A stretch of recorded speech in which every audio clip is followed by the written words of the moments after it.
Welcome to the lift with Sheila Robinson Kiss. Come on in. There's always a special place set aside for you here where you can relax, kick up your heels, pour yourself a nice, refreshing drink, and prepare to be lifted and soar.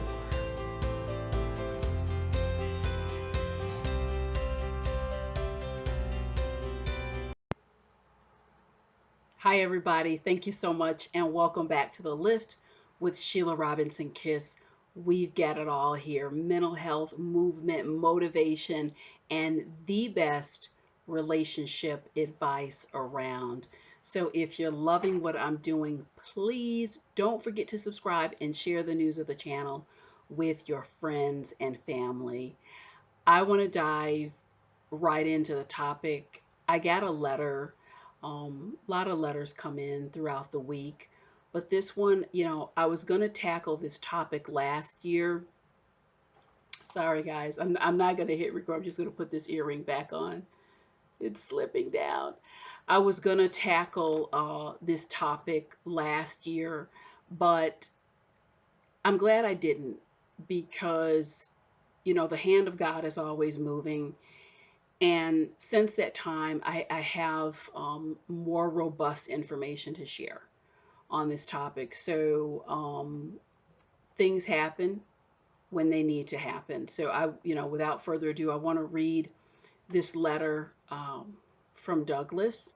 And by the way, our topic today is angry, irritable, frustrated, repeat. Angry, irritable, frustrated, repeat. What's really going on with people today? Hi, Sheila. I'm hoping you will make time to answer me with a video. My girlfriend of 5 years has a problem that I really can't help with anymore. Her mood shifts from happy to neutral to very angry within a very short window of time, like 1 or 2 hours. She can be very sweet, but she is also a tortured soul. I never know which version of her I'm going to get. I won't get into all the embarrassing moments in public. Help me. She wants a ring and a baby. I'm very nervous to make this official. Douglas. Well, Douglas, you've come to the right place. uh, my commitment to all of you is to share this information from a couple different vantage points. Certainly, we touch on the clinical and the practical here. That is my formal training, is that of a therapist. So I'm never going to leave that out.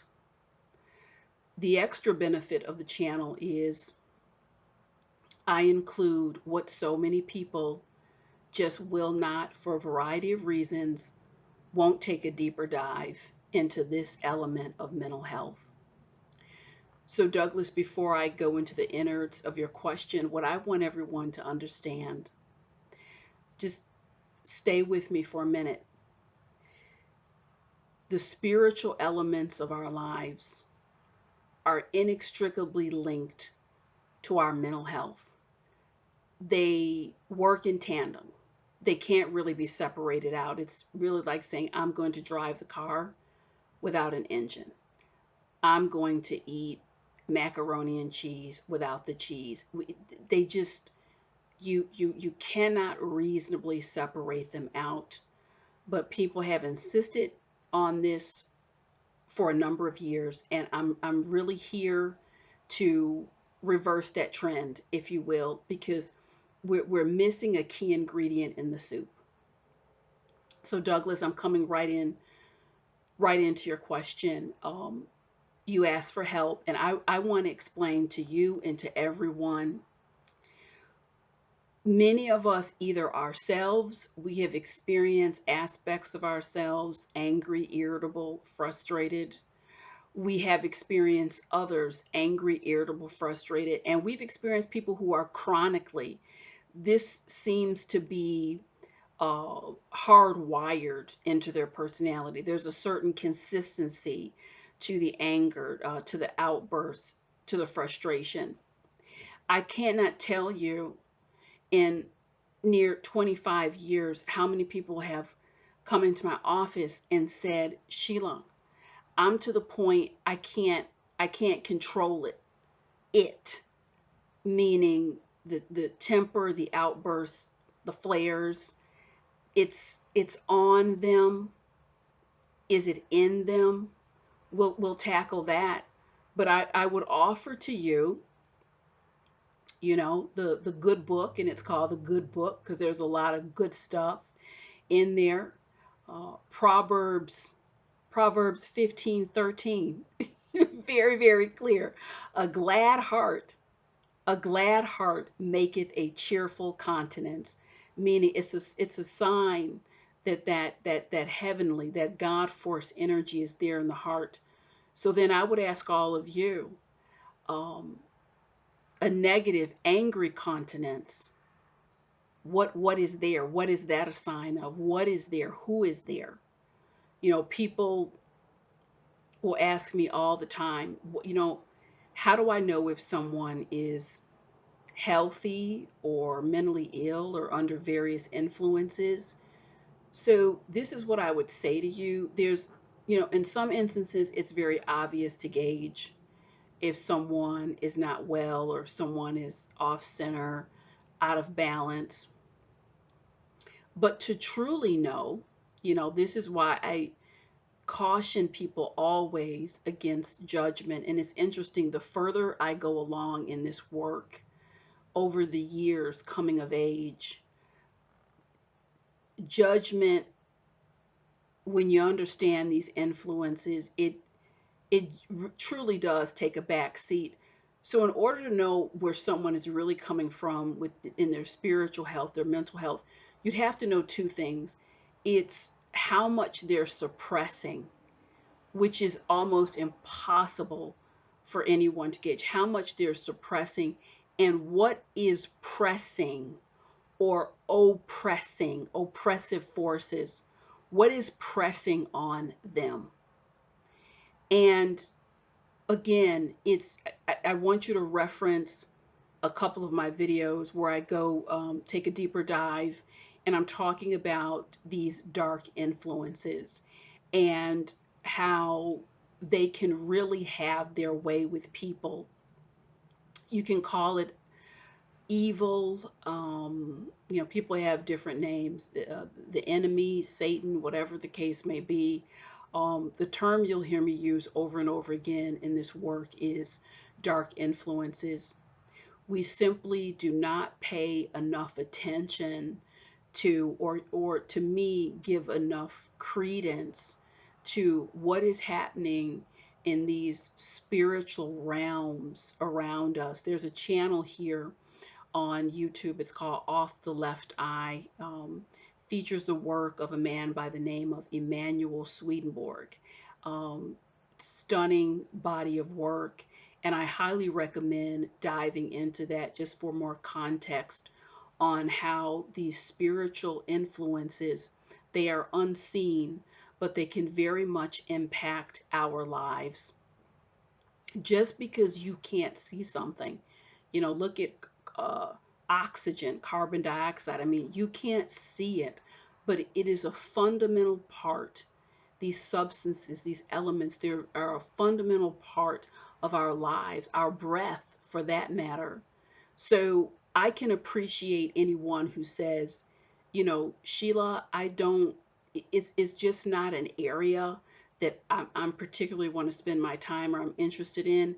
And what I would say to you is let's give that a second thought, because, Douglas, a situation like what your girlfriend is dealing with, someone may go straight to she's borderline, she's bipolar, she's got all these issues. I won't discount that may absolutely be true, but oftentimes when those diagnoses are made, what is generally, I would say, 80 to 90% left out of the equation is what is happening for her spiritually, what is happening for her in terms of trauma that she may have suffered that opened the gate to all manner of spiritual influences coming in, pressing on her, reinforcing that negative programming. I've sat across from people and said, "I'm Sheila, I'm tortured in my mind from sunup to sundown. These constant messages play in my head. There's like videos playing in my head from sunup to sundown." Now, you tell me, and people will go out. I'm not against medication because in some instances it's indicated, but I will tell you, I'm here to support and provide the appropriate information, the right information as I understand it. There has been nothing that I've seen more powerful than the power of prayer and awareness, getting into alignment with these tools of mental health and pulling them in from a spiritual context. You see, everything is working in tandem. It's not either or. I'm talking about the whole enchilada. So, Douglas, to your question, she wants a ring and a baby. She wouldn't get them from me.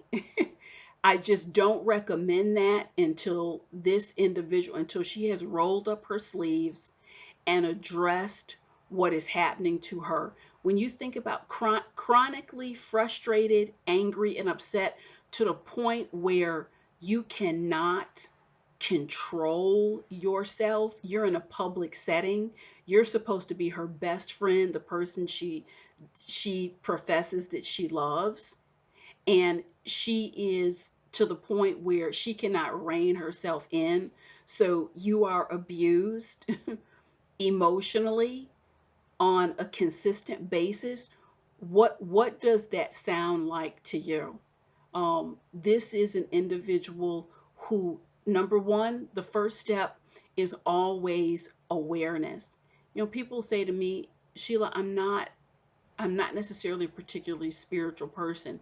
You don't need to be particularly a spiritual person. The base root of this, it all for me, it's foundational common sense. A plus B is C.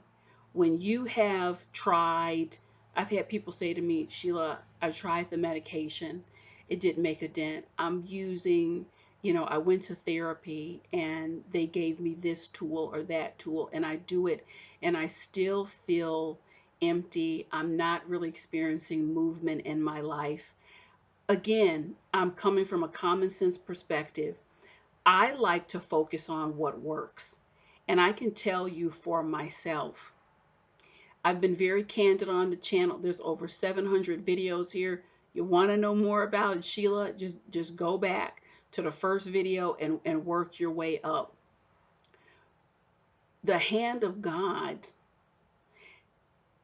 came into my life, and over the years it's just the relationship has gone deeper and deeper, joined with the tools. When I talk to you about journaling, when I talk to you about acceptance and commitment therapy, when I talk to you about emotional freedom technique, when I talk to you about cognitive behavioral therapy and alignment, I can put all of that over here and say that it was just words and things to do until all of those tools were taken and they were infused with the power of the Holy Spirit in the hand of God. So it all goes in tandem. So the channel for me, my heart and soul is into this work, but it's simply a platform.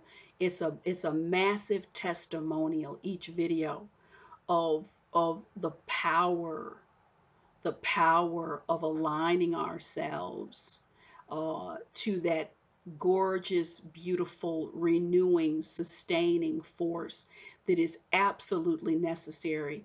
And I can tell you, eventually when the spirit moves me, it'll either be a book or I'll do a YouTube series about some of the things that I've witnessed firsthand, whether in my office or in my own life, or things that have been shared with me. And there's one thing that I'm in no doubt. I have no doubt about this, which is I stand on the confidence of what I know, that if you don't take a stand in your life and set boundaries up around, this is what I'm committed to, this is what I'm aware of, this is the kind of person I want to be, therefore I'm turning away from all that is not representative of this, taking a stand, being committed to walking, as we say, on the good side, the light side. If that is not a firm stance through your will, you're either in a gray area or you're on this other side over here. And what it does, it keeps you very susceptible. You're a sitting duck. This is why the power of prayer and the daily declarations, in some instances throughout the day, infuse your mental health like nothing else can. I'll get up in the morning, let it be clear. Sometimes I just come right upstairs to my home office. The first thing I say, let it be heard in the heavens and in the underworld below.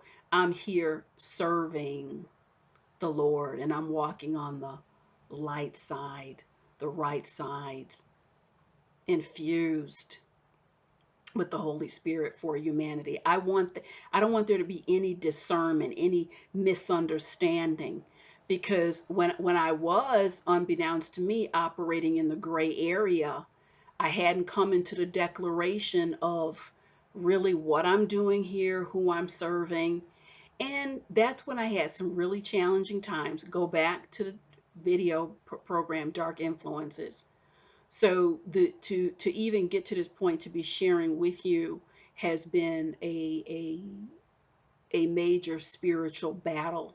So I'm going to share what I know. And Douglas, I can tell you right now, from what I rarely read all the letters in their entirety, because there's generally private information in there.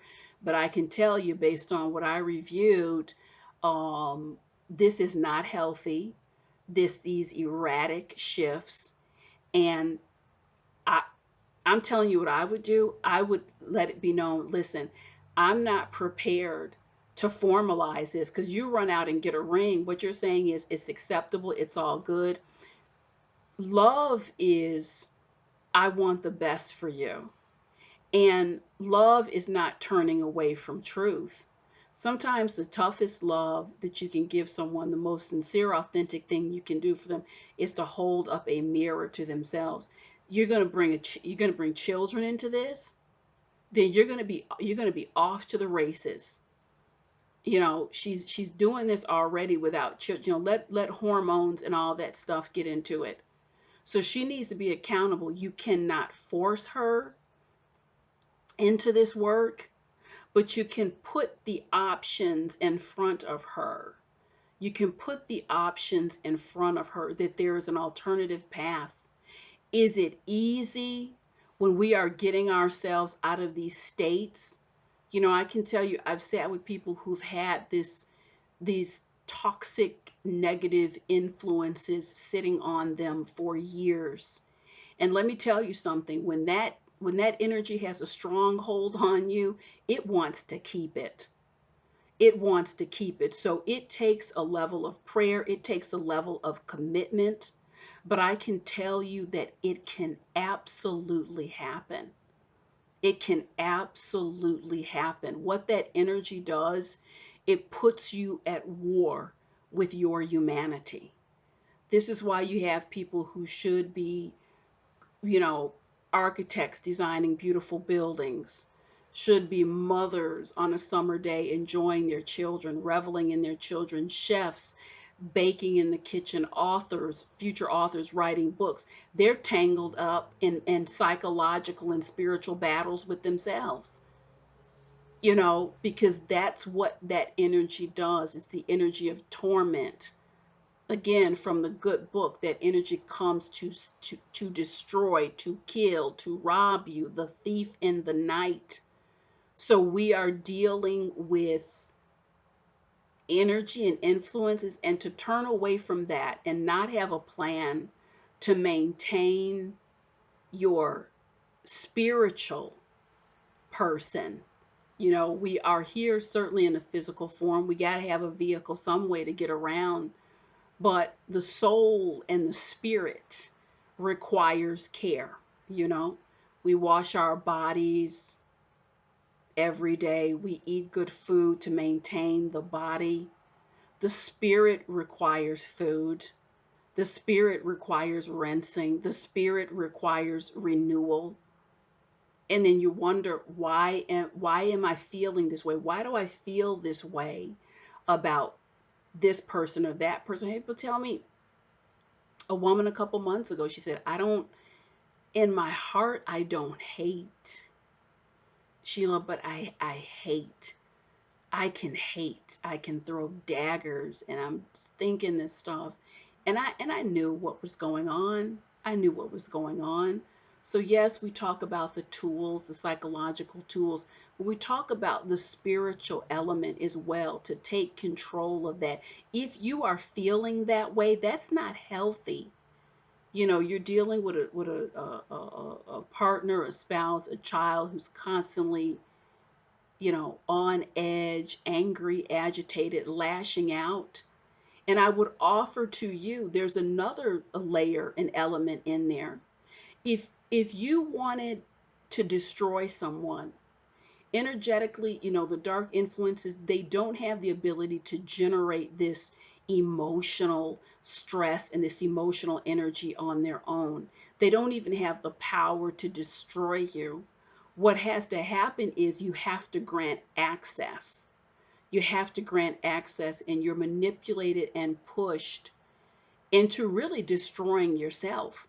This is why when people start coming into deeper levels of awareness and start waking up, and it's like, oh my goodness, I can't believe this, life is good, and they will know when they're coming into what I call the freedom territory, and they realize, wow, there is the strength and the power that I have through the hand of God, and that energy looks so small and it looks so silly, because it is.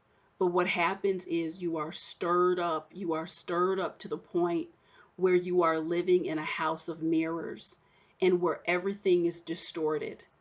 And if you've ever been in a house of mirrors in a carnival, you know generally they keep the brightly lit door and you can step out. But you can imagine if you were in a football field full of a house of mirrors, you're not rescuing yourself on your own.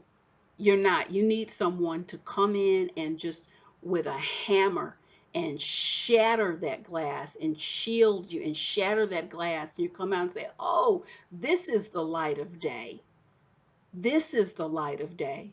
So, you know, again, Douglas and anyone else who the message today is resonating, take a stand, take a an aggressive stance. One of the things that I didn't understand fully when I was really starting my spiritual walk and my walk of freedom, there's an aspect to my personality that is quite laid back, very gentle in some regards, where my spiritual journey was concerned. Passive would be an appropriate word. It was just it's a natural state for me. So I kind of approach this the spiritual aspect in the same way. And that's not gonna cut the mustard. When I say taking a firm, aggressive stance, it is a statement. It is a statement in the physical world and the spiritual world. I'm here as a divine creature. I am walking and living in the light. Nothing less than that is acceptable. This is who I am. This is what I do. This is what goes. This is what doesn't. I am allied powerfully with the creator of all creation. That's not really kind of like a passive, you know, hey dude, you know, pass the hamburgers or the potato chips. This is it's specific work, it's concrete work, and it's committed work.